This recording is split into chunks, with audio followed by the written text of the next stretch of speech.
relates to navigation or commerce on the high seas. Some say money makes the world go round. I say ships move the money that make the world move. Who navigates those large international ships? How often are international ships required to serve international? Maritime also protect our seas and waters by way of our local Bahamas Defense It is Force. very sad to say that out of 1,500 plus ships that are registered under the Bahamian flag, only a very small amount of Bahamians are on board. Maritime Matters. Pleasant good evening, ladies and gentlemen, and welcome to Maritime Matters. Whether you're listening via radio wave on 97.5 FM, via the internet, on a radio app, via Cable Bahamas Channel 951 or BTC Flow Channel 606. We appreciate you and humbly welcome you to our show. We now encourage you to check out our YouTube page, Maritime Matters Bahamas. Here you can listen into all our previous shows at your own leisure. So feel free to hit us up on YouTube. YouTube search Maritime Matters Bahamas. Again, pleasant good evening. I am Captain Glenn Bain. This is show number 30, people. Show number 30. So please get comfortable as we engage discussions on the long overdue topic, Potter's Key Dock. I got a guest with me tonight, and he's going to be a co-host because he knows Potter's Key Dock just as good as I do, and even better. So we're going to clock him in a minute. We're going to address the chaos surrounding operations at Potter's Key. Who would be the government entities responsible for maintaining order at this docking facility? How do we curtail the practices of dilapidated vessels at that dock? The abuse of docking space with unauthorized stored containers. The oversight of fruit and vegetable vendors. Oversight of food stalls activities. The management and removal of dock-generated solid waste. The conch shell disposals. The relocation of that nearby waste management plant. What will be the potential benefits of this docking facility if it can be properly organized? Perhaps a PPP arrangement, private-public partnership, or is it public-private partnership? However we want to label it, we need to get that arrangement in place, just as we did at Prince George Wharf, just as we did at Arawak Port Development.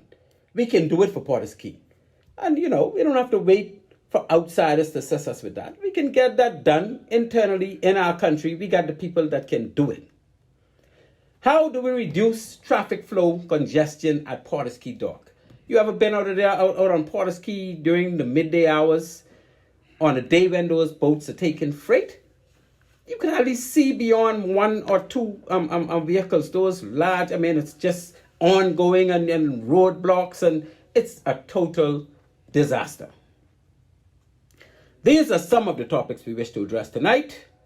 And as always, we are looking forward to your participation. Our sponsors for tonight's show are One-on-One Pharmacy. Listen, people, you want good treatment when you need medication? Check out my good little cousin Shantia Heel McBride and her lovely team of One-on-One Pharmacy. Fill your prescription at the store or send your refills via the online site, oneononepharmacy.com. The two locations, East Street South and Charles Sanders Highway. When you walk in the door, you're going to be treated with utmost royalty. Say hi to my good cousin Steph. Hey, Steph, what's happening, girl? Yeah, we go way, way back. Roll Avenue, Apple Street, Rosedale Street, you name it. We is up and down all those streets. We are also sponsored by Bahamas Maritime Connection. Yes, that's us. We provide a full slate of ISPS maritime security services. And thirdly, we're sponsored by Totally Secured Security and Investigation Services. They are headquartered in 8 Mile Rock, Grand Bahama. For all your security guard duties or, of course, security investigation needs, please give my good friend, my dog, Andrew Starp, a call. 819-8944. He and his certified security team will see you straight. That's totally secured security. Phone 819-8944. All right, to my listening audience out there, it will be remiss of me to go any further and not introduce my wonderful producer. Ladies and gentlemen, I introduce to you tonight the insatiable, the man of the hour, the one with all the power. He is fully able and quite capable, the one and only Craig Gibson. Yes, sir, and he salutes the crowd. You're listening to Maritime Matters, people. On this show, we talk maritime. Maritime Matters airs weekly at 19:30 every Tuesday night here on Love 97. The primary purpose of this show, to highlight persons like my good friend tonight that made significant contributions to the maritime in the Bahamas, to sensitize Bahamians of opportunities and jobs and all the rest of that good stuff in the maritime sector. Halfway through the show, we will open the phone lines. Of course, the number for you to reach us would be 326-8255. I repeat, the number you can reach us is 326-8255.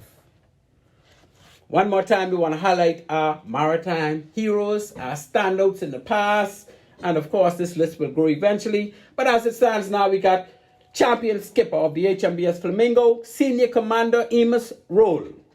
You also got the port controller extraordinaire from Times, Mr. Leon Flowers, our sloop sailing pioneer, the one and only, the legendary Captain Rolly Gray, and of course, our gold medalist in Olympics for sailing, the one maritime event that we were able to get gold medals in. Brought in nicely by Sir Derwin Knowles and Cecil Cook. Those two, and we don't know if we're going to ever see any more gold medal in a sailing event, although we have promises, but we're looking forward to that. We are talking maritime, people. You are listening to Maritime Matters. At this point, we move to our first break, and when we return, we will engage tonight's most special guest, my boy, my dog, my good friend. He is here with me again tonight for a second time. So people, stay tuned for our break.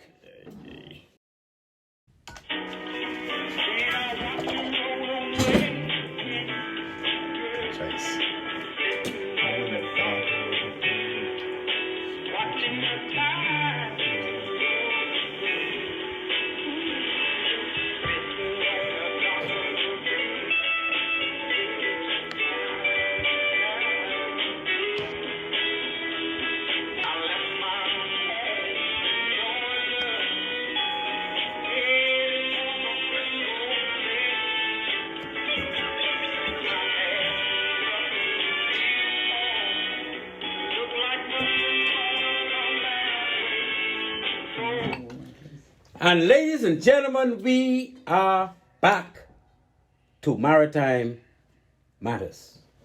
Without further ado, I am so pleased to reintroduce tonight's guest. Yes, it's the second time around.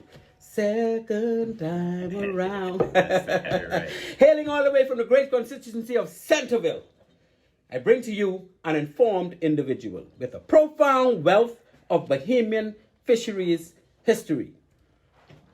Here sits a brother that glided his way to the mountaintop, wrestled down the Buddha Dane, and gobbled down the betel nut. So brace yourself for quite an interesting and informative maritime discussion. I am privileged to present to you tonight a very practically informed individual when it comes to Porter's Key Dock, with a profound wealth of knowledge on fishery development at this Porter's Key Dock. I present to you tonight, ladies and gentlemen, a good friend, a former fishery officer, the dynamic Mr. Wendell, the one and only Wendell Clarke. Mr. Wendell, welcome to Maritime Matters again for the second time, my friend. Thank you, Captain Vane, and thank you for having me here. Yeah, good evening, Bahamas. I'm so happy to be here. First of all, before we go on, Mr. Ben, I would like to congratulate you on your 30th show. Thank you very much, and sir. to thank you on the behalf of the Bahamian people for giving back. There's been so much knowledge that you have put out on these shows about the field of marathon, and there's some things I didn't even know exist. If I've heard this show about 30, 40 years ago when I was still in high school, I might have gone into a different field. Hey, it ain't never too late, Yes, and also Bahamas, Captain Bain presented me with a lovely gift. I just can't wait. It's a lovely book. It's called Running Sideways, the Olympic champion who made track and field history, Pauline Davis, with T.R. Todd, the foreword by Lord Sebastian Coe, president of the World Athletics. And it's even autographed by Miss Davis, and I am so happy to have this book in my hand. Thank you, Captain Bain, for this I got that gift. because I know that you are very, very staunch sport enthusiast. Well, I will urge all you Bahamians to go there and get a copy. This is a copy of real Bahamian history. As I hold this book in my hand, I'm getting goosebumps right now. That's right. So I really thank you for giving me this, and I can't wait to get started reading it. Yes, sir. Okay. Now tell us again, Brother Wendell. Let us know a little brief history of your childhood, Okay. your adulthood, as far as where you worked with the fisheries and all that, Yes. and just give us a brief background. I know you gave it to us in the last show. Yes, but yes, some yes. people may not have heard that show. Right. So Well, just in the give us a last show, I quick told you I rundown. was born in the area of Mason Sedition. That's right. Where Father Marshall Cooper Park is right now. My grandfather, two-story house there back in the day. And then when I was a very young baby, my mother moved into the constituency of Centerville, right on Montreal Avenue and Kenilworth Street. And back in the 70s, with her being a teacher, as soon as I finished high school, she let me know, you going off to college. Oh, right away. Yeah, that's good, I man. went off to college in 78, came back in 82 with my degree in marine biology, and that's when I started my tenure at the Department of Fisheries, which was quite a good experience, a very, very good experience. Very nice, yeah, Very and good you experience. come a long way, and you know the history, and you know fisheries, and you know it's not very easy to find persons such as yourself to come and address these type matters. Yes. And you know our show tonight is really focusing on Porter's Key Dock. Oh man, sorry, go ahead. No, and Porter's Key Dock has a combination of vessels, fishing vessels, mail boats, cargo ships, all the rest of that good stuff. It has a combination also of fishery vendors, right? I think that comes under the Department of Fisheries as far as let me throw this out at you. Go right ahead, my friend. I don't see why Porter's Key Dock is not considered a national landmark.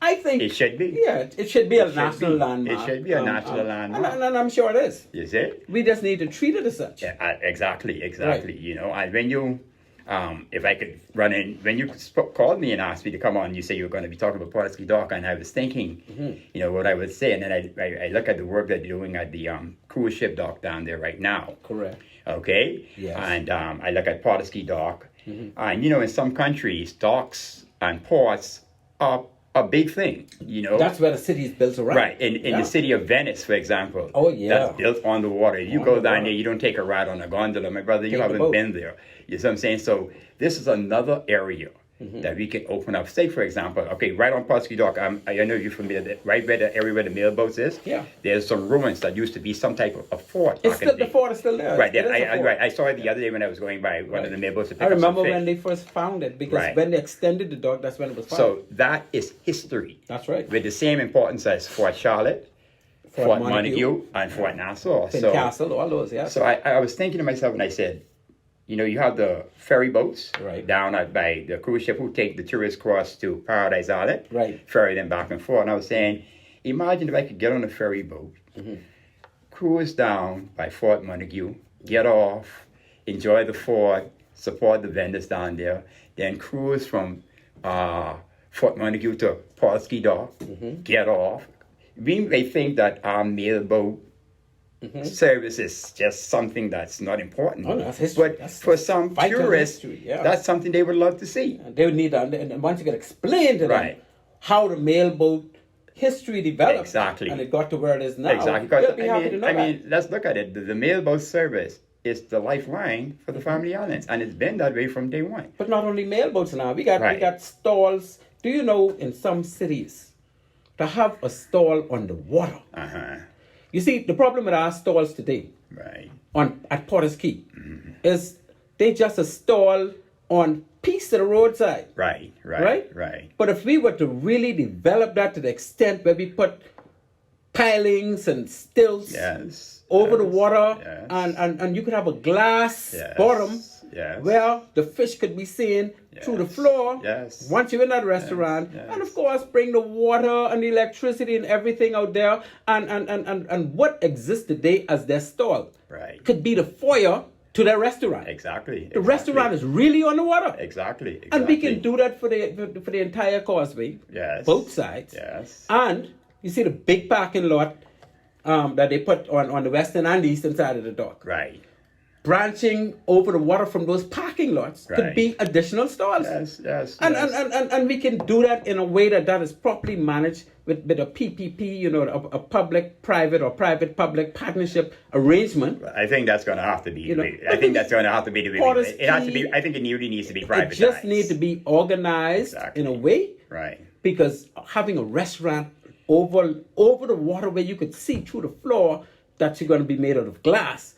Fish, because you can make arrangements to feed fish under there. Back in the 80s when I was there at Department of Fisheries, I mean, you would see a lot of tourists going down. I remember this one time I went down there, and there's a gentleman, Greg. He has the live well at the very end on the western side of Pardusky Dock. When you get to the end, quite a few of those sailboats with live well. Yeah. One day I came over there, and there was this group of Japanese. Wow. And they had these couple of bottles of scotch. Yeah. And Greg had this huge group over there, and he was skinning it up for them and everything like that too. And there was a crowd gathered around. So he took it out the well, so they made sure it was live. It was live, right. Yeah. And he scotched it like how you would scotch a cow. Yeah. And those guys sat there, squeezed some lemon pepper, and they devoured that group. And you see the looks on these guys' face, the joy as they was doing that. And what were they drinking? Some type of scotch or something like that, you know what I mean? But we look at Pardusky and say, okay, that's where we go to buy fish. Yeah, that's a rundown. For a tourist coming in, you know what I mean? It's a whole different, that is something interesting for me to see. And it has the kind of history and the kind of potential to be, you see, you can't just let people drive. One time ago, Prince George Wharf was free for all, drive as you wish, no kind of taxis were going up to the gangways and doing, not so much craziness around the people's ship. I mean, things have basically moved 180 degrees from what it was as far as control on Prince George Wharf. Although they're going through a lot of construction phase now, even before that, right? Our port development, if that wasn't taken into hand and control, because prior to that, and I remember we had a lot of different port facilities along the Bay Street shore. That created congestion for traffic, congestion for almost everything, right? And they decided to put it out there, make one big merger, and control it. Well, so today you going out there, you gotta behave. Right. And even why can't Pardusky Dock be bought to that level? Even at the customs dock, remember that, because when the cruise ship come in, our Waikiki is one of the first things they see. Yeah. Okay. That's right. All right. So if I'm a tourist, I say, okay, you can take a tour of all the important ports here on the island. Yeah. Cutting Fort Montague there, you maybe could swing them up by Rose Island. There's a little sea garden in that area right there between Rose Island and you could shoot them around there. And as a tourist, I could basically come just spend a day on the water, cruising along the Bahamas waterways, seeing historical site, because Pardusky Dock is an historical site because of that fort. It's very small. Not only the fort, the history of the mailboat development, the history of that Pardusky Dock development. You know, that was only a little small rock. Right, and you remember when Mr. Flowers really expanded that to what it is today? We can honor people like Sir And then when they were building the bridge, they expanded the western side. You remember when Father Island had the floating chicken shack? Oh yes, chicken shack. Boy, and them chicken used to be good. Yes. And then you had Kentucky nearby. Yes. And I remember when they used to come up from Andros, my cousin who I used to live in, I started school in South Andros. Yeah. He used to come up to sell crab. And you pick your spot on the dock to sell crab. Yes. But see, back then, it was Pardusky Dock was basically just like where the stuff coming from the family islands to be sold. Yes. And they had no stalls where you could go to eat restaurant. And you had boats along there that were breaking out conch and selling you raw conch, So it has been developed to the extent that it is now. Now we need to take this development into control. Yes. Right? And make it a real commercial traffic control, pedestrian controlled. People shouldn't even be allowed to just drive out there. In my opinion. That's a walking area. When you drive on Pulaski Dock, I mean, every time I go there, I'm like, which way do I go? Yeah. You know, who has the right of way? Only the trucks and delivery vehicles that need to go to those mailboats. Right. People like me and you who just go out there to say we're going to cruise, they shouldn't even allow us to get out there. Exactly. Right? Park in the parking lot and walk. Yes, of course. Because you need to cut down, and then when nighttime comes and all the trade is finished. Right. As far as trucks bringing supplies to, because that stopped around 5, 6 o'clock that over, right? Yes. By 5 o'clock that one over. Yes. So you could then close Pulaski from vehicular traffic. Yes. And leave just a pedestrian access. Yes. For people who want to come with it to do the restaurant thing and this and that, because really that's all going on out there. I'm not talking about you got to clear away most of those vessels out there that ain't doing that. Not only that, the Valley Boys jumping group used to use that area. For jumping practice. When you go there on a Sunday, when the Valley Boys is practicing, I mean, it is unbelievable the amount of people that's out there. Well, the thing about it is if you control everything out there and you don't allow the vehicles out there, it has a lot more than enough space for the Valley, the Saxon, Roops, and everybody to come out there together and practice. Pulaski Dock is a very small area. You don't need to drive on Pulaski Dock. I agree. Yeah, then come there, when you go in a shopping mall in the States, you can't drive to exactly. All right. And some of those malls are way bigger than Pulaski Dock. Oh, most definitely. So we know we can do it. As a matter of fact, just need to be controlled. Right. Exactly. Let me ask my producer to open the lines. Because we can take off on a tangent in a little while. We want to give the audience an opportunity, to come along on this voyage that we are about to proceed on. Of course. Brother producer, whenever you can let them call in. Okay, the lines are open, people. The lines are now open. Our call-in number 326-8255. Again, that's 326-8255. You open it early tonight just so you could get a part of this. We are talking about Pulaski Dock. We are talking about the chaos. We are talking about the potential that we can make something good out of this dock. And now, I say call on the line. Very good call. I'll be getting to you in a minute. But let me just tell you, if you're calling to criticize Pulaski Dock, I have no problem with that. You can't beat me criticizing Pulaski Dock. But I want you, along with your criticism, to bring me a solution. Bring a solution with your criticism. Otherwise, don't even talk to me. We need your call. We want to move forward. Caller, you on the line. Good night and welcome to Maritime Matters. Thank you very much for calling in. Good evening, Captain Bain. Captain Brain, my good friend. Herbert, how are you, sir? Man, look, I am wonderful, and I particularly like this topic today because I am a frequent patron of Pulaski Dock. As a matter of fact, I believe I'm kind of a fixture. Yeah, I think you go there more than anybody I know because anytime I will find you, that's where I got to look for you. Mr. Wendell, how are you, sir? I am great, sir. I am great. How are you? Excellent. Good to have you back. Very interesting discussion. And Pulaski Dock, I out of the gate, I want to ask a question because everything that you would have said, Glenn, you're totally on point. Mr. Wendell, you're totally on point. Thank you. But I want to ask a question. Where are my elected officials who are responsible for Pulaski Dock? Where are my public servants who has the responsibility in accordance with the law to manage Pulaski Dock on a day-to-day basis? There's so many problems and a myriad of things that we need to address, and so we're gonna need everybody on board. And I hopefully at the end of this evening, we will have our minister calling in. We'll have some PSs who manage or some people who work in this area to help us to figure out the way forward. Because I can tell you, Glenn, I had the privilege of working with the Port for about 6 years, and the amount of problems, I don't even know where to start. I'll start basically with the overall management of Pulaski Dock, and I think that's where the problem really lies. There's no real management. It's just a chaotic situation. A shanty town on both sides that has developed over the course of the years. I know for sure years ago when Ron Pinder was the minister responsible for transport.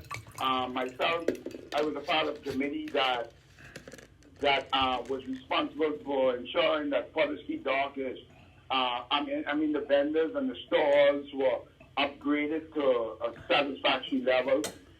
He did have some success in having some of the stores rebuilt, but right now you have this thing has mushroomed into restaurant facilities, and one of the criteria back then was to have grease traps and the like installed in all these stores. But right now, I can tell you for a fact, because I'm out there, they pouring old oil, used oil from deep fat fryers into the marine environment. They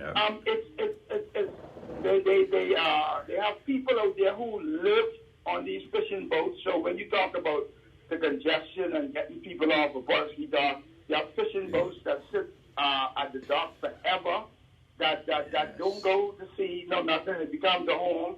They change out engines. You have virtually a shipyard running there in the back there. You have the whole hard stand. At one point we had mandated that persons who utilize, like the shipping companies that utilize Porter's Dock, that they would build their container storage facility off-site, so the hard stand, so the dock facility itself become an area where you had about 48 hours to land your containers and take them from Porter's Dock to another area where you could strip them then. But the whole thing, it boils down to it started out, I think the railroad company and one or two other entities would have started to, they bought into the idea. Hence you have the mailboat facility in Oaksfield. And I'm not sure, I think Dean would have bought into the facility. But right now, it's an issue that not only the government, but every agency, including fisheries, have to look at it in a comprehensive manner on how we're going to move forward with it. I am so annoyed sometimes when I go there, because I remember one of our leading architects, Michael Foster. I hope Michael is listening, and he would call in and chime in. Michael Foster did a wonderful rendition of what Porter's Dock could have looked like, but that never materialized. It never happened. Porter's Dock now has fast become a mecca for tourist traffic. When the cruise ships come in, that's the taxis beeline them to Porter's Dock and the like. So Porter's Dock is a prominent part of what of the economic engine of this country, and we have to treat it as such. And right now, sorry to say, we are not. It's a disaster. Herbie, I say to you, as you said in your opening remarks, you are somebody that knows Porter's Dock today, yesterday, from whence it came. You had responsibility to assist with the management of Porter's Key, and so did I. I work at the Port Department as Deputy Port Director for 5 years, and we've had numerous dock masters, and those guys did. I can tell you there were times when we had to call Defense Force boats and tugboats to tow away people who were not trying to cooperate. But unfortunately, Porter's Key has mushroomed into something larger than anything it ever could have been over the years, because the size of the ships got much larger. The fact that the Port Department used to deal with all the lighthouses and all the rest of that stuff, they had a bigger team of people there. They had a security team, but it has gone beyond what the Port Department with all of its security officers and all. It's gone much beyond what their capabilities would have been. So I am saying that we need a PPP, and we need to get serious about the management of Portuguese Dock. And it's a combination of, it's not just the port department, it's also the fisheries department, the agriculture department, because all of them are at stake and why people come out there.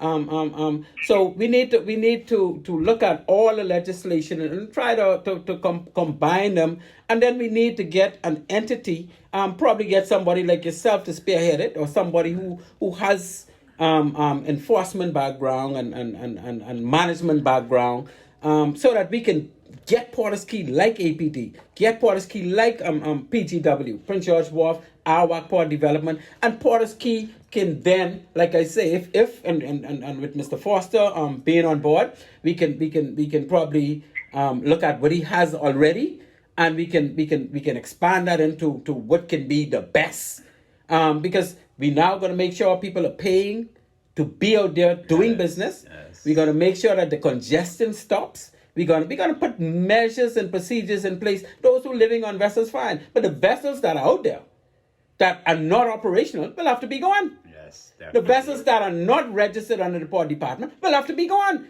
The fishing vessels will not be able to just come and go as they please and make a menace and make a mess. People would not be able to use that facilities as a dry dockyard. Come on, man. All of these things will have to stop.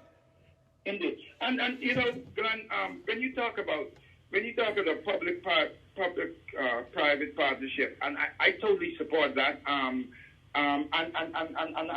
we also have like you said, the whole facility has outgrown the demand for space out there. Most definitely. And yes. One of the things that you have all these ships that large in size, who are cargo vessels, and like Mr. Wendell would have said, this is the hub that service all those islands. Yes. Many times I sat out there and I witnessed, the mailboats trying to get in to bring freight and to offload freight, and we have that whole slew on the southern side, fishing vessels, many of which do not sail ever. Why we don't just make a fish landing area when we, and of course something like this will be in the plan. We make a fish landing area, you land your fish, then you go and you moor into the stream. But we have a fish landing complex. See, all of this is going to come out, and that's why Mr. Wendell is here. We had a fish landing complex. Well, we had, but the building is still there. Yeah, the structure is still there. Yes, but just stick a pin for a second. We got another call on the line, but I don't want you to go nowhere. So could you just hold on for me? Let me get this next call and get back to you. Okay, yes. Certainly. Caller, you're live on Maritime Matters. Hello, and thank you for calling. My name is Mike Foster. Hey, brother Mike. Mike, I saw you when you were here with Mr. Jones coming out of a show when I started my show a couple months back. You remember we met? We met in the lobby. And I've been listening to you ever since. Oh, I appreciate you, my friend. I appreciate you. But yeah, man, I'm so happy that Herbie mentioned the fact that you did some drawings. I know you one of our top architects in the country. I must say that. I don't care who have a problem with that, but that's my way of seeing it. Please go right ahead and let's hear your contribution, sir. Well, first of all, the Potter's Key area was jingled a title called Potter's Crossing. Okay. And it was a part of the Perry Christie government's 7 districts, 1 waterfront study. Mm-hmm. So I will speak primarily to that as to what was the plan. There are artist renditions and planning concepts and data, financial data, everything already done. And that my recollection tells me that was in the office of the Prime Minister.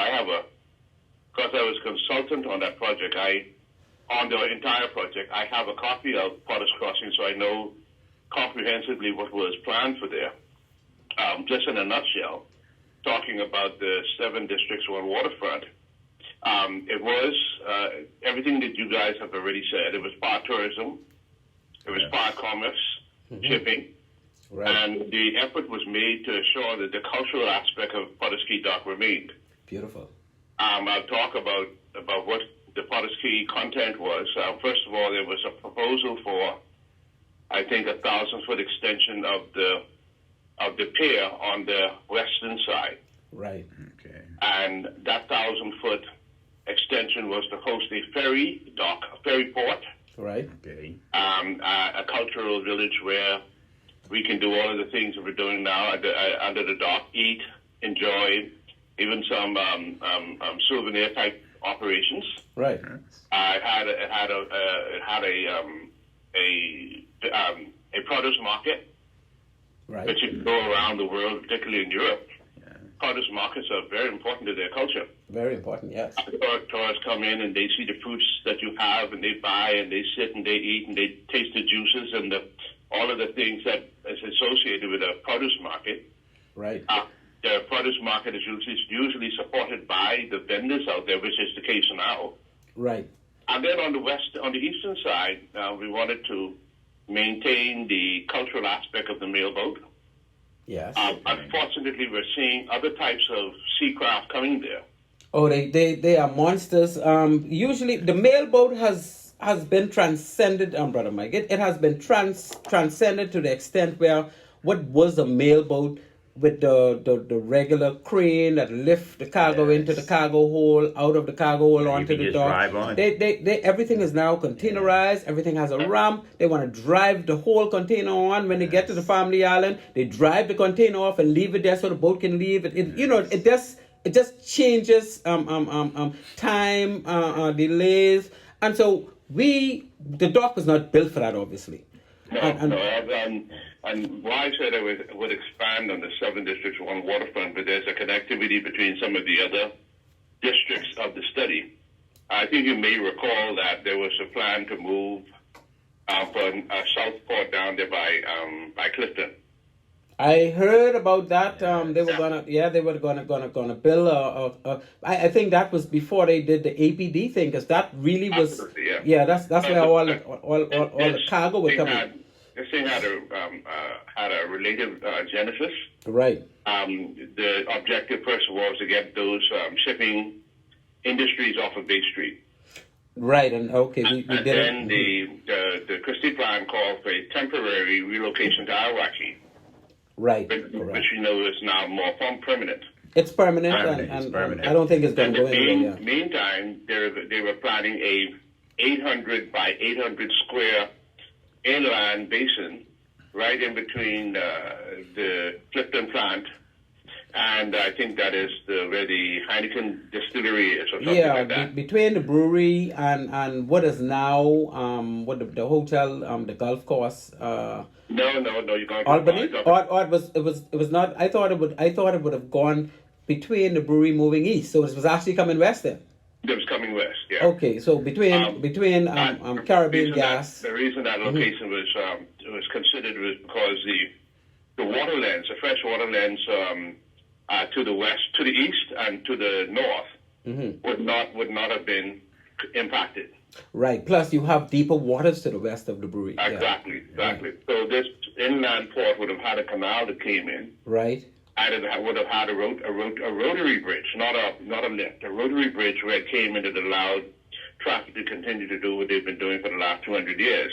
Oh, just keep going over, yeah. Wow. The canal would have been, my recollection collects me right, about 250 feet wide, allowing 2 large vessels to pass each other without side by side, yeah. And just for a little bit of information about that, the land that they had prospected on would belong to the Providence Development. Okay. And they agreed on my understanding is they agreed on a consensus of a trade that if they were allowed to excavate the basin. Right. And they were allowed to export that quarry to South Florida. Okay. And the government would have been granted the basin and I can't remember how many acres around it to the people of the Bahamas. So that would have been like a Bahama Rock arrangement with Freeport Harbor, basically. Yes, yeah. They would have made their money back easily and profit. Right. Everybody, it's a win-win. Everybody wins. Downtown would have been relocated. Right. On some type of agreement, and then because of the area being so large, there would have been opportunity for other persons involved in the shipping industry, including the mailboats. So that means then Porter's Key would no longer need to accommodate mailboats. Absolutely. Well, like I said, there was the argument about keeping the culture in some part of the mail boats at Potter's Key. So that was the debate that was roaring at the time. Okay, good. But I brought that up because on the tourist side of things, the 7 districts, 1 waterfront also addressed all of these various locations around the island of New Providence, from Albany. Right. Imagine a ferry boat at Albany that stops at Clifton, heritage site. Right. That stopped at Lackey in Old Fort Bay. Right. That stopped at the Delaport Point there where Old Nassau is and so forth. Mm-hmm. That continued and stopped coming back towards the east, towards what is now Bahamas. Yeah. That stopped at Arawaki. Well, and then went on towards Rogers Wharf. That was all part of the plan for the 7 districts? 7 districts, 1 waterfront. Why they say 7 districts? Were they going thinking in terms of 7 stops around Nassau? Districts were a part of the redevelopment of the island of New Providence, and the districts was Fox Hill Creek, Montague, right, Potter's Crossing or Potter's Cay, Prince George Wharf, correct, the Esplanade, Arawaki, yes. And then you would have gone around to where Bahamas is and so forth. Right. Each district would have had its own identity. For instance, the one at Prince George Wharf was called the Historical District because it went from the waterfront all the way to where the post office used to be. That's where our historical buildings are. Okay. The Living City District would have been just east of East Street, where most of the buildings are dilapidated and need to either be torn down or restored. Instead of living, the idea there was mid-rise condominiums overlooking the waterfront. Yes. And then you would move from there to Potter's Crossing. Yeah, so this would all tie in. So you had these districts that all had an identity that tourists would go to. Commerce could have been enhanced, forming a necklace of events that supported tourism. Yeah, that's what people on cruise ships would be looking forward to. Yeah, and then there was also a discussion going on at the time where there were persons who had engaged Disney who wanted to actually do their mooring at Arawaki. Wow. And Arawaki would have been turned into a miniature Disney-like development. Right. All of these were consensus by a group of persons that they referred to as 100 stakeholders. I believe Herbie was part of that. Okay, that's, And the 100 stakeholders was a collection of persons who had an interest of some sort in any of those districts that came in to register their opinion. You may recall that it created some problems where some other architects, like myself, thought that these guys were coming in to design, which was not the case. They came in to manage. Right. So all of the consultants on that project were all Bahamians, including myself. Okay, and so I don't know. I could talk about this forever and ever, but I want to stay on Potter's Crossing, and I'm on the side of the road. Well, thank you very much for lending us this type of service. You pulled over and talked to us. And it's good that you pulled over to talk. So that was the idea. Now, additional to what I've spoken about Potter's Crossing, they wanted to clean the causeway. Right. That is from the main road onto the T portion of the dock. Mm-hmm. And they wanted to turn that back into a marina. I don't know if you recall or you're old enough to remember, on the western side of the pier of the causeway. Yeah, I remember the marina that was there where the sailboats used to come. The ones that could the ones that couldn't get under the bridge to go to the marina would tie up right there opposite the plaza right there. Yes, that's correct. Yeah. And then on the other side, the eastern side, it used to be kind of a waste. Yeah, that used to call it conch shell used to be. Now I want to knock out something you said. The Ministry of Agriculture and Fisheries, right after the study on the downtown 7 districts on 1 waterfront, the basis of the work that they did there was from that study. Oh, wow. Okay. And you would have seen they started the bridge repair. They made it illegal for you to have any type of facility or vendor under the bridge. They did some curbing design to control the movement of traffic in that area where the Valley Boys normally practice. Right. Yeah. And then they had restrictive barriers at times that are not in place that didn't allow you to go over there at a certain time of the day. Where they kept kept the Family Island shipping facilities still available to them. They didn't want it to become a through traffic where people like myself like to just drive fast and be nosy, you know. Right. So who would have been responsible for that, Brother Foster? That was the Ministry of Agriculture. And a joint venture with the Port Department. Yeah, because I remember when the Port Department actually had officers at the gates to the entry to the entrance. I want to relay there from listening to the conversations and the part of the conversation that I heard before. Right. We don't want to make this sound like this is something brand new. However, in the last 4 years, nothing happened. I agree with you to say that it's nothing brand new, but I'm looking beyond. I mean, what already took place is fine, and I don't know how well it worked, but I know it worked better than nothing at all. But I'm looking at a PPP where Porter's Key. Well, you would feel proud to have a stall on Porter's Key that you're paying for because the quality of the entire area would improve. So let me talk a little bit before my phone runs out or the policeman takes me up the side. Go right ahead, my brother. You got it. We have two inlets on either side of the causeway. Correct. And the proposal was to build state-of-the-art vendor stalls that had running water, had fish wells, and had dining areas and decks. Right. That would sit on the inside of those piers on both sides. Yes. The eastern side, where you saw the causeway has been developed over to Williams Lane, I think that is, or somewhere in that area. The thought was to continue to dredge that area to create a pontoon facility.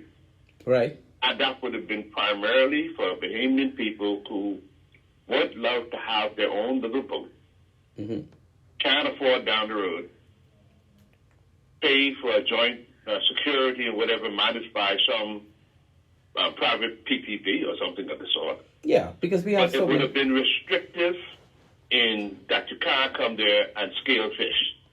Okay, you could just come there in your boat. You could keep your you boat. Go out to fish, you're making take no your mess. Fish somewhere else, but you didn't do it there. Okay. It's supposed, like for instance, in the back of the poop deck, you see they have their boats, but you don't see nobody scaling the fish in the back there. Yeah, Bayshore Marina. I mean, they don't. You can keep your boat there, but you're not going to mess up the dock. You're not going to mess up the dock, right? For me and Herbie, because me and Herbie were talking about buying a boat together. You and Herbie go way back, man. Y'all go deep in this operation. You even have a boat because you can't pay the dock fees. That's correct. You're absolutely correct. So a poor man's marina. I'm just singling that word. A marina that is managed by government. Right. And has restrictive covenants on it, restrictive costs. So the average person who may have a small boat and wish to go out on a Sunday or Saturday to Rose Island or go fishing with the boys kind of thing, can afford to do that with lifting facilities rather than ramps. Yeah, but if you decide to keep your boat for 3 months or whatever, you want to take it out, to go to the lifting ramp, to put it in your rack and get out of there. So you're not jamming up there like at Montague, everybody trying to use one ramp, trying to get in and out, right, and rolling over your toe like one did to me a couple of months ago. Yeah, but the bottom line is that this mixed-use development of Potter's Crossing, right, was envisaged. It is on paper. That material is in the office of the Prime Minister. I just think it's a matter of getting the Minister of Agriculture and Fisheries to continue to work. So you would, like I said, you would hear people come with all sorts of ideas. These things are done. Yeah. And I don't think there's anything that they would come up with different from what is in the plan. But let me ask you, Foster, while we're talking about Porter's Key and this plan, right now the biggest challenge, in my opinion, is the congestion by traffic at Porter's Key Dock during busy times. Well, once again, when you have 20 stalls on one side and 20 stalls on the next, right, people are seeking to go there and have a pleasurable time. And their cars are jamming it up, and you have this mixture of heavy trafficking people. And then you got cargo vehicles taking cargo back and forth. You're looking for a disaster to happen. Exactly. So how do we address that? The congestion problem was addressed, and that is why the thought was that you didn't have any of the vendor stalls on the main causeway on both sides. And that's why you need security at the gate, and they did have a gate, and they did have security. So that. You know what? I have this theory about security. When you see your friend, you let him go. Yeah, but it depends. I mean, you have security on Prince George Wharf now, and that ain't happening. Well, exactly. You just said what I just said. So yeah, it depends on the level of security you employ. You can't have the government security doing it. They had this effort a couple of months ago where they were stopping people from parking along the causeway there. I remember that, and the police is doing a good job. And so forth. I think it's during COVID. Right. Well, everybody right back to the same thing, eh? Right back to it again. And that's why I say we need a PPP where like those other facilities, the government really doesn't have a hand in management. Because, once the government have a hand in it. I have this thing about when people start talking about PPP. I suggest to you that mentally they got some other issues. Well, I don't have any. About wresting from the control of government certain things for their benefit. Well, I'm saying let the people own it. Because you could raise funds just like how you raised $150 million for Prince George Wharf. Let the people raise it. Let the people decide who's going to be the people to run it. Yes. So government wouldn't decide this is the way this is going to happen or that's the way that's going to happen. Listen, I can say this is probably my final shot at you. Yes, sir. The bottom line is this, right? We look at what is happening down at Prince George Wharf. Correct. And we look at the investment, the persons who are making the investment there. There's a heavy involvement of international money going on there. Well, that's the reason why Porter's Key wouldn't have to be. When it comes to us as Bahamians, right. We have this tendency to talk about what we want to happen, and this lack of applied investment. Because we're always watching what the other guy is doing. So that has always been a problem. That's why I have this hesitation when you talk about PPP. Well, I mean, you think there's a better solution, though? Personally, that we need to encourage the government to continue the development of Forest Key as was in the plan.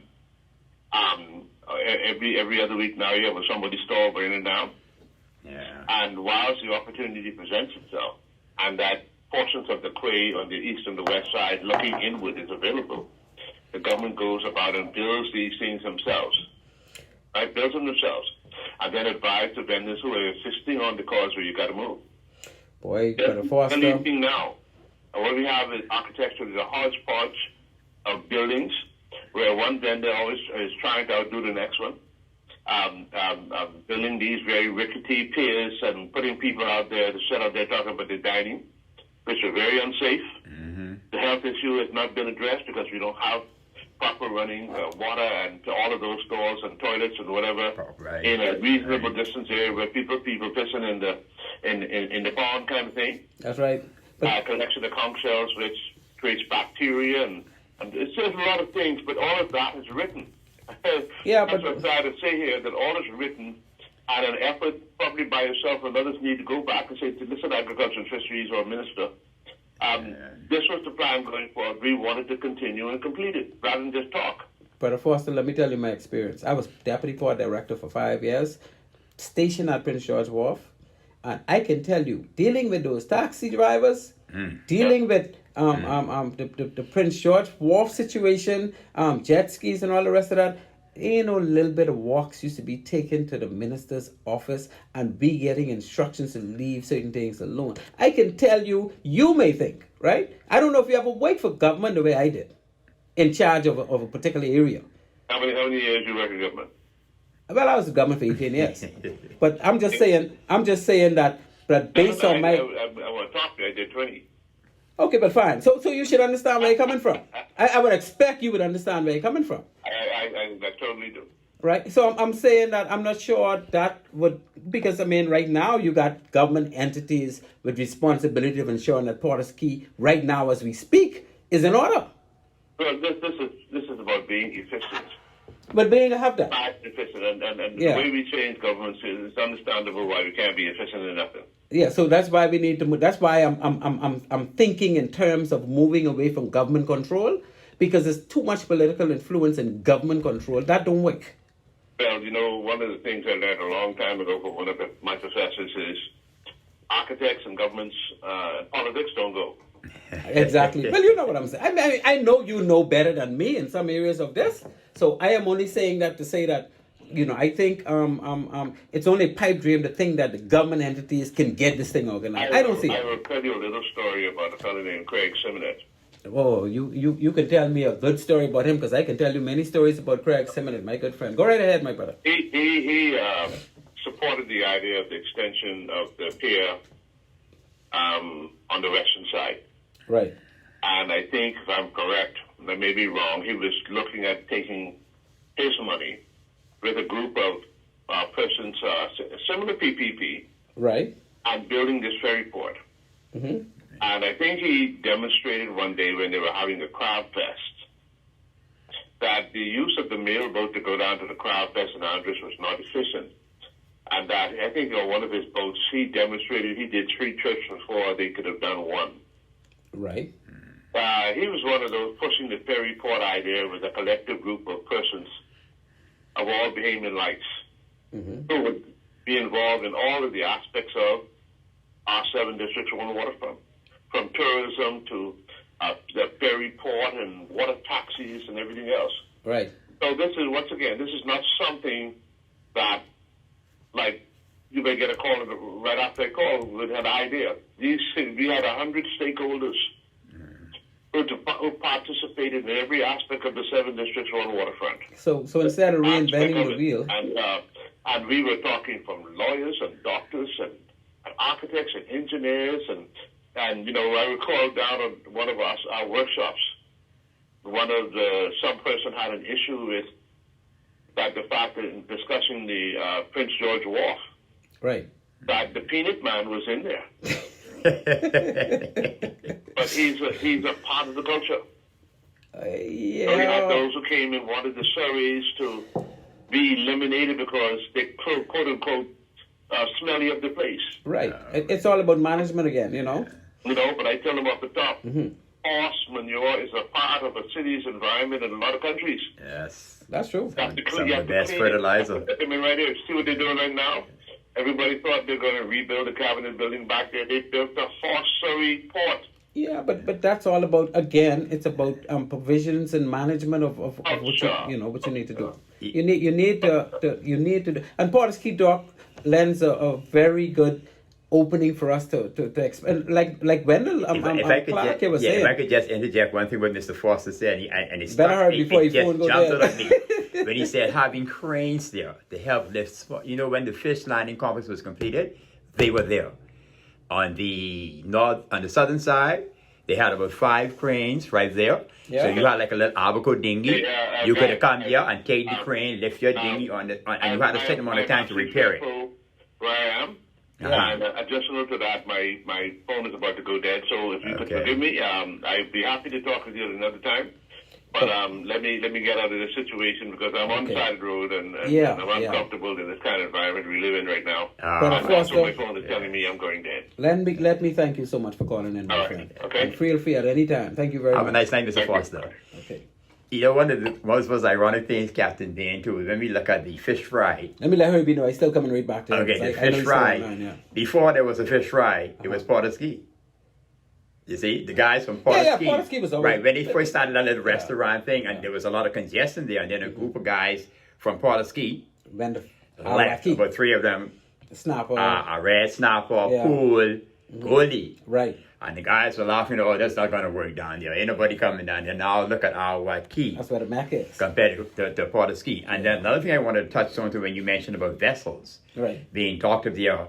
A vessel sitting in the water, and even a sunken vessel, has an engine, generators in this vessel. These engines and generators have oil, gasoline, all of these things. And as that vessel sits, right, remember we had the conch poisoning incident, and they accredited it to the sewage plant. Well, I still think it might be the sewage plant. Right, but that too, and the one's a tight shift. Right, any sunken vessel. So and like I said, one of the greatest problems with Portugal now is all of them containers sitting on that.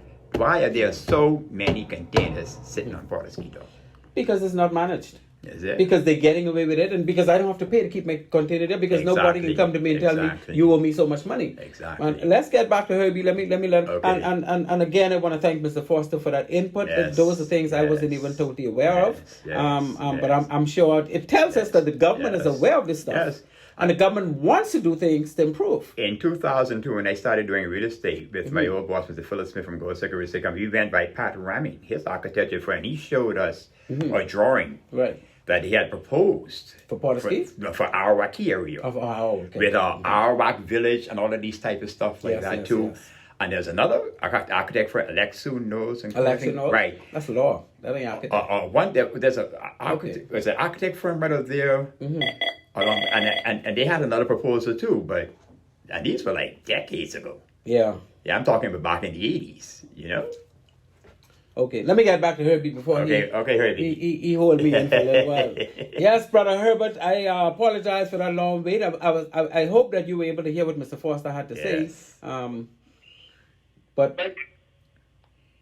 go right ahead, my friend. I definitely heard what Mike Foster say, but you know, we don't disagree on a lot of stuff, right? But I definitely believe that because of how polarized our society is, I believe that you need a private intervention to manage Potter's Key, because the government certainly that either do not have the capacity to do it or do not have the will, and then 5 years down the road when the government changes, then someone comes in with a new agenda and different, and move people around. The F&M had that was their plan, so we're going to scrap that. Exactly. It's always going to be a problem. Exactly. And I believe that once a private entity manages Potter's Key, those vendors who are getting away with bloody murder right now, really and truly, and not paying any fees and not taking care of the place, they would be more inclined. They would have to have some skin in the game, because they're going to have to be paying for some of the services that are required out there, be it garbage collection, be it water. I've seen vendors who actually turn on the water and walk and go shopping down the street and just leave it running. Why? Because they don't pay for it. They can waste it. Yeah, they just leave it running. So water, for most of the stores, they have water, but there's no collection. No real collection out there. So we have a lot of issues that need to be addressed, but certainly I don't think the government, for the most part, has the wherewithal to really enforce a lot of stuff, because of the fact that, you know, we think about, from a government perspective, we think about votes and the like, right?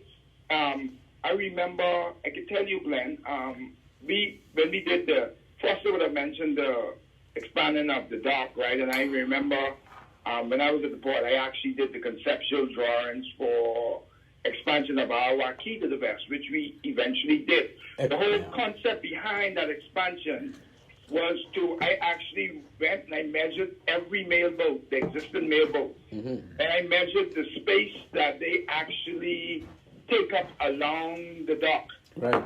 And then I looked at all the fishing vessels.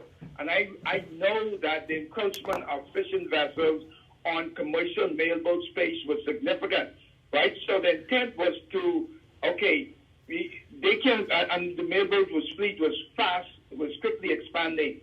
So the intent was to move either the mailboats or the fishing boats at the Awaki to free up Potter's Key Dock. That never happened. And now we have more and more vessels being purchased, being built. We have more and more fishing boats just utilizing the commercial space, not paying for no upkeep, no nothing. We have a big problem. And the problem is I vehemently oppose any government intervention, any government management of the facility, because the government had forever to try to get Potter's Key right.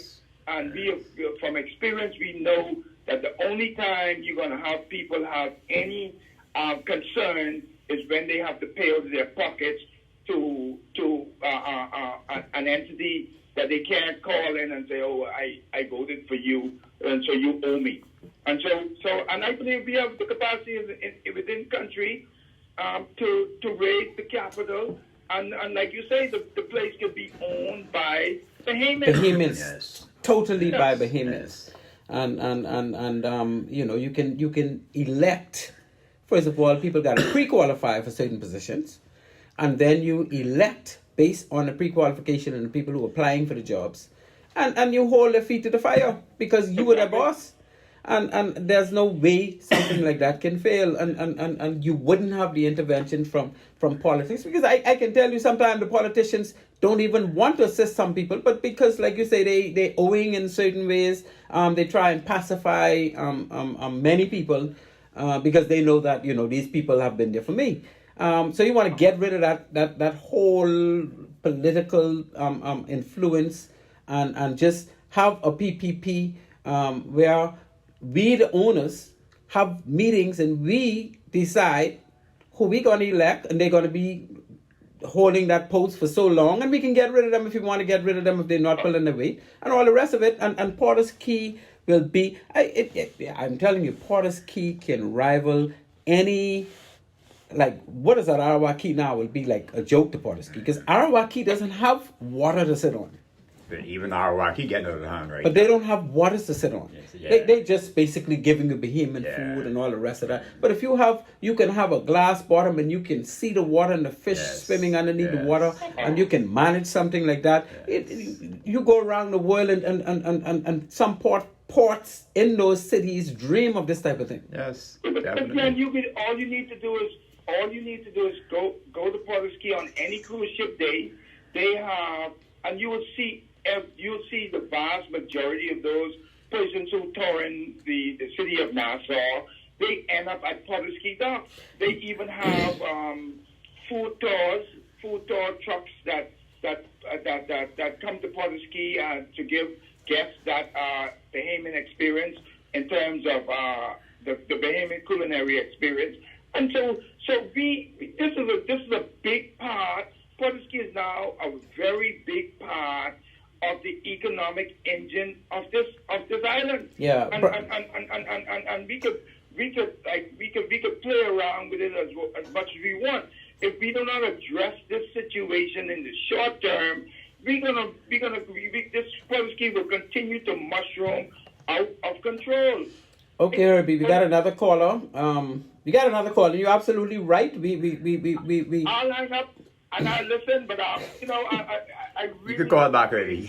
We're gonna need another day for this. We'll do another session because we haven't touched.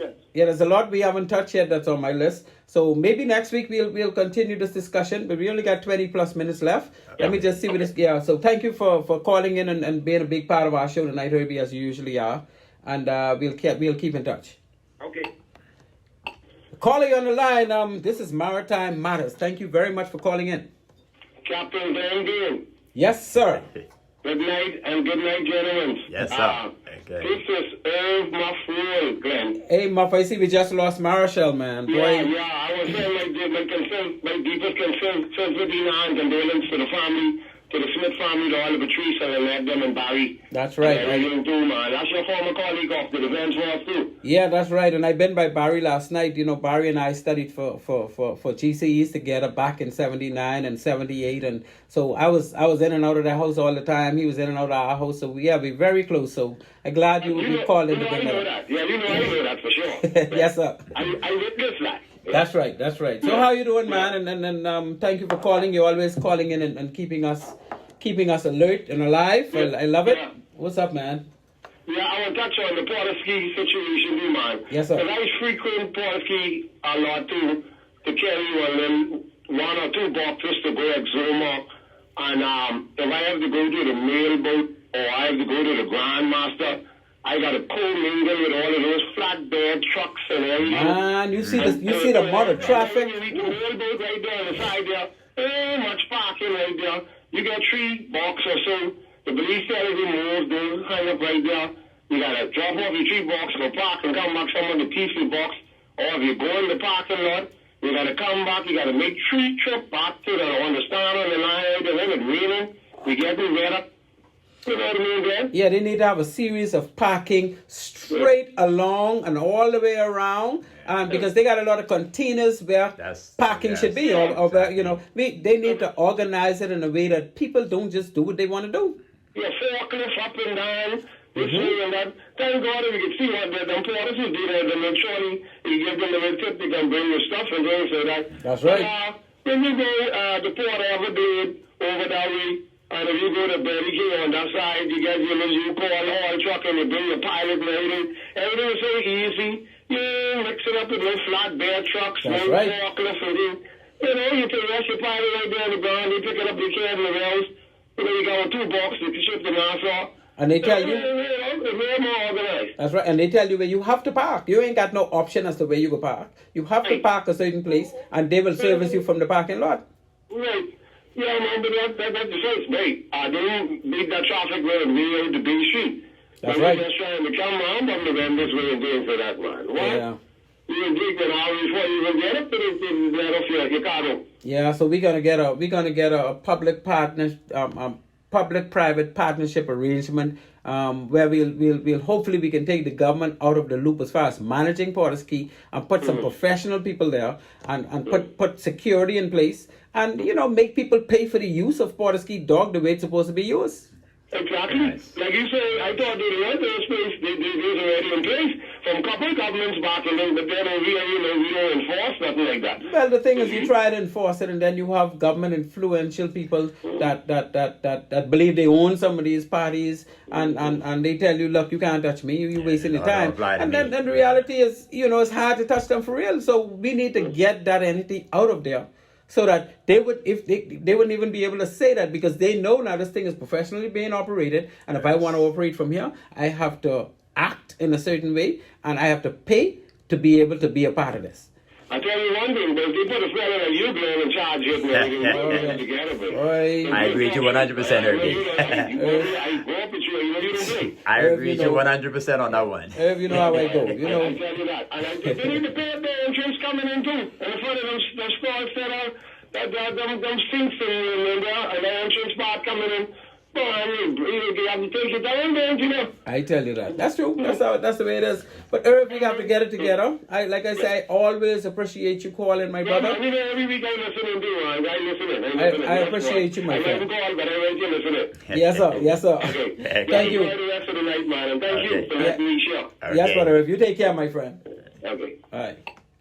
Yeah, that's my childhood friend. Well, he was a couple of years behind me, but we all grew up in the same neighborhood in South Beach, Bahamian town together. Yeah, great. And, you know, I so love when he called the show. He's a very exciting fellow. He has a lot of enthusiasm, a lot of passion. Oh, yeah. And that's what we need, you know what I mean? That's what we need. A person like him could have a lot to contribute. Yeah. And like I say, you take a this lot of users out there are really distraught of what you got to go through to get out there to even do business on Porter's-Key Dock because of the non-management of the whole setup. And one would think the government would be more than happy to get this off their plate. The government, well, listen to what Mr. Foster had to say. Yes. The government was more than enthused, and they didn't spend a lot of money to get this 7 district thing off the ground, and you know, just like when the government changed, it goes away. Exactly, because you know, so unfortunate. You have one government in power, they initiate something, they're in power, the other government comes in and say, well, that's their thing, we ain't messing with that. Yeah, so and just leave that like that. That's what we face. And that's the sad part. But when you privatize that, and there's no thing involved, no politics or nothing like that involved, and you know, and like remember that old saying, pride and ownership. Yeah. All right. So if I own one piece of this, and I paying for this and all of that, and I paying my dock fees and everything, I paying for my stall to be here, I can make sure my stuff is nice and clean. And because I paying for this. Exactly. You now a part of a professional When I turn on my water tap to get my little fresh water to do what I have to do, I can turn that off at the end of the day because I know I can pay for it right now. Yeah. Okay? I'm not going to allow any garbage in the front of my place and what have you. You know, and these are the things we have to think towards. And it's 2022. We should have been there already. You know what's happening. We should have been there already. Boy, we need to keep some heat on this so that we can get there. Yes. We got a call on the line. Let's see what our caller has to say. Calling you on Maritime Matters. Hello.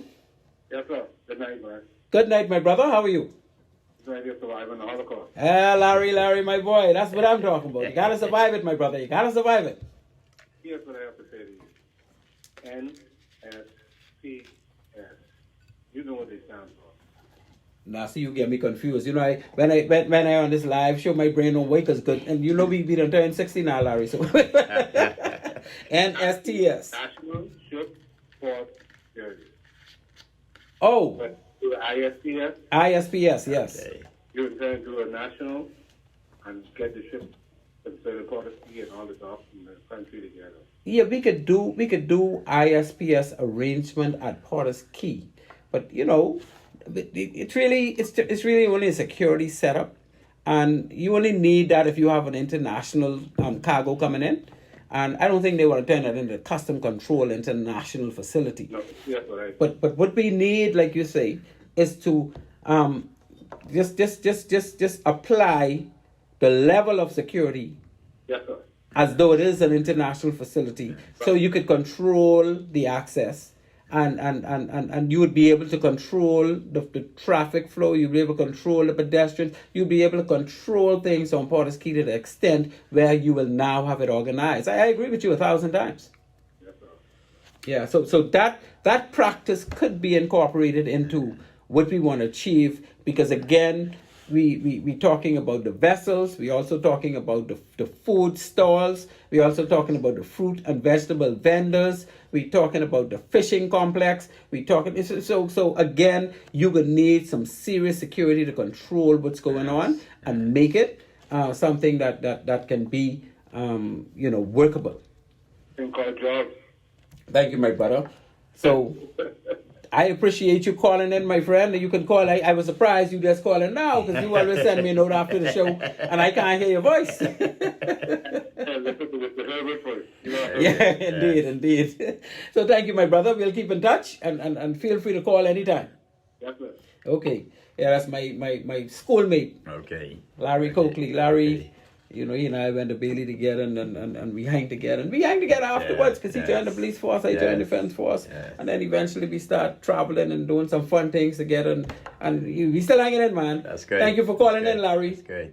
So, Brother Wendell, from a fishery perspective, yes, we talk about the fishery complex that used to be. Fish landing complex, yes. Would you give us a brief history on we know where it is now, but on when it first, you was there from they first started to build? Well, when I came into the Department of Fisheries, it was a United Nations Development Project with the Food and Agriculture Organization. That was put there by the United Nations. Funding from the UN. I think it was a 5-year plan. Okay. Involving the fish landing complex, the Guanahani, the Arrieto, and some minor training vessels. Right. So it was 3 vessels. Right. So those vessels were purchased by the United Nations, or the Bahamas had to purchase them? I think it was a joint venture program. Okay. You see what I'm saying? Right. So, and when they had completed that, and that fish landing, I tell you, man, that was state of the art. It was the first ammonia refrigeration system in this region. Okay, and they had the cranes there on the side that you could use. You pay your fee, you can use the crane to lift your boat out of the water and refill your boat. They had a one section when you wanted ice. They had a shoot. You don't have to go waiting for the ice truck to come and lifting big bags of ice onto your boat, taking hours to load up. You could just come. They had a nozzle, and they just come and they put it into the hole, and the ice was made out of seawater. And I've been on the Guanahani. Really? Yes, I've been on the Guanahani when we got a shipment of ice in our hole. But that's better than freshwater ice, because this ice lasts so long. Wow. It's unbelievable. Sometimes we would put ice on the Guanahani, so they were like big blocks ice? No, chip. It comes in a little chip, like crushed a teardrop, crushed ice, and they would just shoot it into your hole. Oh, wow. Right there. And, let's fill it up with ice. Right, and it saves a lot of time if you're coming in. And money. Right, it saves a lot of time and money. The storage facilities. That was available to all fishing vessels to take? All fishing vessels. So a fishing vessel could come there on the way out. Right, on your way out. Loading up their holes. Ice is the last thing you want to get there, because the ice starts to melt. Right. So like when you have a truck come there and say 100 bags of ice. Right. By the time you get the last bag of ice, that's probably half of the water, right? So they had the nozzle there, and they would bring it down into the hole of your boat, shoot it in your, and just fill up this hole, fill up that hole, fill up that hole with ice, and that ice was good quality. And ice. a saltwater ice. ice. A long time. It's conducive for the salt fish for a long time. You see, so and all that chaos that you see at Portsky Dock, that was not there. Yeah, but Portsky Dock was there. Well, the mail boats. So the fish landing complex was supposed to be the one of the main items. Right, that was the main item there. Right. Okay, and then you had the produce exchange. Right. That handled all the fruits and vegetables coming in from the farm. And my brother, I tell you, I mean, I'd never seen nothing like that. Back in the 80s, Porter's Dock was a beehive of commerce. Yeah. Okay. And it wasn't that bunch of congestion. Right. And all that. The conch vendors would operate on the western side. When you come in, that'd be mostly the conch fishermen would come there.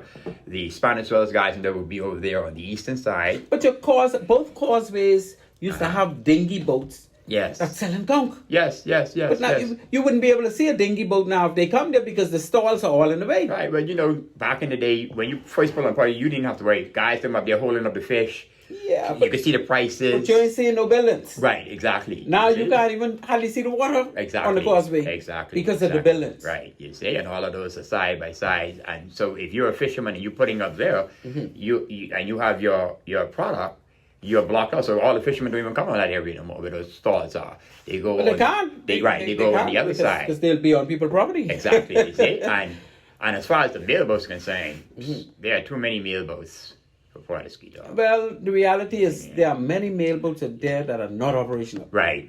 Especially when you get down to that area. And many of the mailboats now on the western side because they have ramps. Right. There's only one provision for a ramp on the eastern side. Right. So they have to use one vessel at a time. Yes. And they use it. And then as a matter of fact, the last time I went on Port to collect something from the mailboat, and when I got down to the eastern part, when you make the little turn, I'm like, that's the ramp. These boats been here for from Thy Kingdom, why are these boats still here? Because they're not properly, the dock itself is not being properly managed. Right. The way it should. Yes. And you may find that a lot of those boats are sitting there and not even paying. But the people who are operational, that vessel sometimes they can't even get a space to the dock to operate. Yeah, you have to jockey for space. You have to jockey for space. Some fishing boats come in there, they anchor like 3 and 4 and 5 abreast. Yeah. Next to each other, Absolutely. So, well, we're going to take a pause here because I got one more we only got 8 minutes left. Wow. So let me get my let's see how fast the time flies.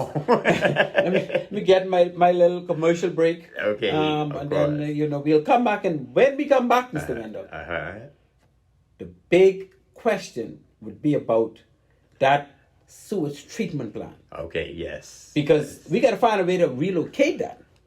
Get it off the water because we have sewage treatment plants inland all over the They've been talking about that for so long. So we will deal with that upon return. Mr. Producer, can we just slip to one more break, sir? At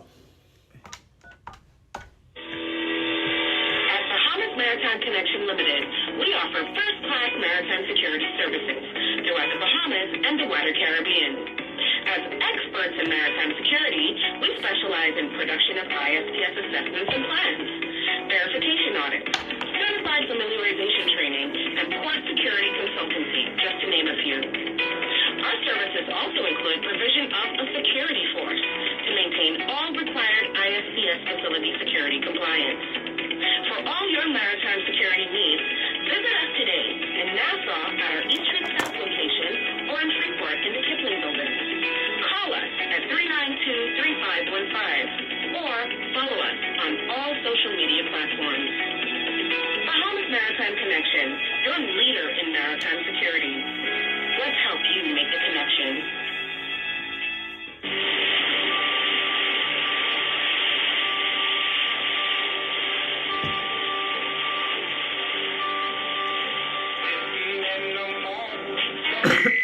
Yes, ladies and gentlemen, welcome back to most thrilling, most exciting. I got my guest here, Mr. Wendell Clarke himself in person, live, fishing extraordinaire, fisheries officer. He knows Porter's Key from whence it came. Former fisheries officer. Former fisheries officer is a fishery officer. Okay. A former captain, they call me captain. I'm still a captain. Okay. I ain't letting you get out of that. So, Mr. Wendell, you mentioned earlier about the conch poisoning and the fish poisoning at Porter's Key Dock. Yes. And in relation to that waste treatment plant on Malcolm Park, it's just next to Malcolm Park there. Yes. So, in my opinion, we need to move that. Yes, right? they were been talking about that from way back in the 80s, and rather than move it, look at they even did some type of fixing up to it. Well, they've tried to improve it, and if you're going to use it, I would say that you probably want to stop leaks because you're dealing with sewage. I think what the gentleman there sitting in Parliament need to understand that infrastructure that worked 40 years ago ain't working today. The country has grown. But it ain't necessary. See, in my opinion, you can reroute. Now, remember why that's there now, because that is only servicing the properties between Bay Street and Shirley Street. Right. Because you got to remember that once ago was water. Yes. Right. Yes. So they can't have a cesspit. Yeah.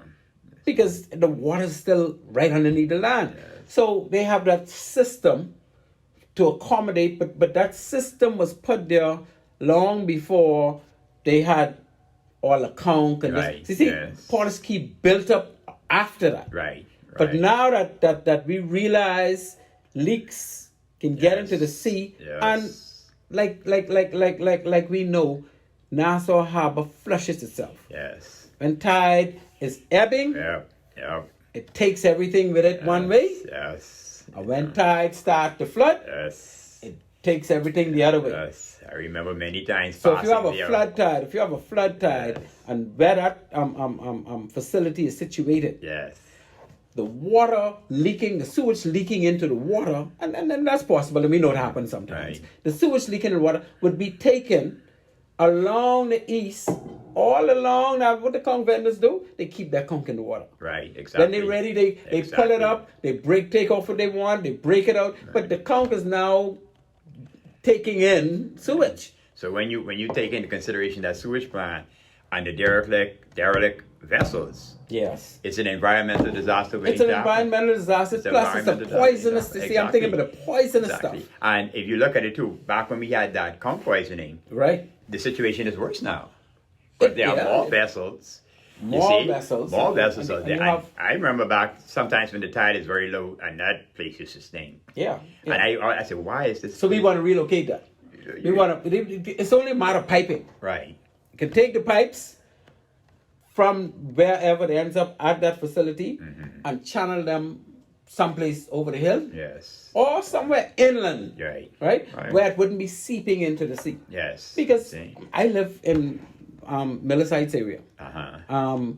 Flamingo Gardens. That is it Flamingo? I read Flamingo Gardens actually have a sewage treatment plant. Okay. Right? Yes. And that is way inland. And there's no seepage nowhere because there's nowhere for nothing to seep. Exactly. So we know that we can have plants that don't need to be on the water. Yes.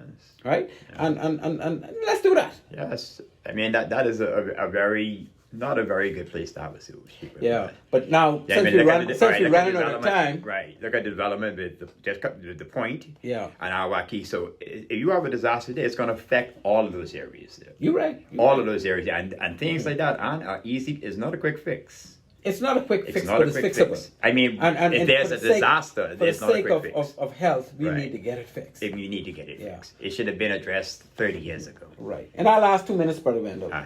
Mr. Wendell. I can't call you Brother Wendell. I even didn't play a song. Gee, I play a song. Man, I got to play a song next show.